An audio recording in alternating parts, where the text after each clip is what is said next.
হে বুকের উপরে হাত বান্ধক আর নাবি নিচে বান্ধক, আমার সমস্যা আছে? হে তারাবি 8 রাকাত ফরক আর 2 রাকাত ফরক না ফইরা গে হইতা থাক, আমার অসুবিধা আছে?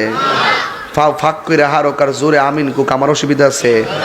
আমার অসুবিধাটা সেখানে তারা আমলের কথা বলে বললা মানুষের মাঝে বিভক্তি সৃষ্টি করতেছে, হাকিকতে আমার নবীর বিরুদ্ধে কথা বলে।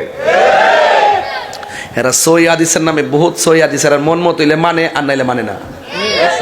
এইগুলা হ্যাঁ, এই যে দেখেন যারা জেনারেল পোলাপান আছে এরা আবার হেরার খপ্পরে পড়ে গেছে। এই দিলে আমার কষ্টটা যে সারা জীবন আপনার বাপে 20 টাকাত পড়ে গেল। আপনার বাপে গীতা এমনি পাইছে 20 টাকা, আপনার দাদার থেকে পাইছে। দাদা গীতা এমনি পাইছে, তার বাপের থেকে পাইছে। এইভাবে 1500 বছর আগ পর্যন্ত এবাদত চলে আসছে। আজকে এরা কারা নতুন করে আইন না ইসলামটারে নিজে 1500 বছর আগে ইসলামের যে বিভিন্ন সমস্যাবাদী ছিল সব সমস্যাগুলো তরিকতের ইমামগণ, মাযহাবের ইমামগণ, সাহাবায়ে কেরামগণ একটা সমাধান দিয়ে গেছে। ওই 1500 বছরের যে বিভিন্ন ধরনের সমস্যাগুলো ছিল এই সমস্যাগুলো এই প্রজন্মে টাইনা আনছে। হ্যাঁ, তো এই জন্য যারা এরকম বিভাজন সৃষ্টি করছে এরা মূলত ফিতনাবাজ। রাসূল বলছেন এমন একটা সময় আসবে ওরা এমন কথা বলবে যেটা তোমরাও শুনে নাই, তোমাদের বাপ দাদারা শুনে নাই। এই কথার দ্বারা তারা নিজেরাও গুমরা হবে, তোমাদেরকে গুমরা বানাবে।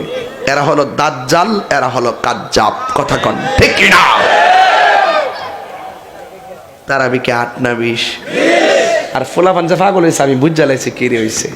এরা 20 টাকা জোহরে নামাজই পড়ে না, 5 ওয়াক্ত পড়ে না, আমার 20 টাকা তারাই পড়বো। হুজুর জন ফতুয়া দিছে 8 টাকা ফইরা বাইরে জায়গা যা বুঝার হুজুরই বুঝবো, বুঝেন না?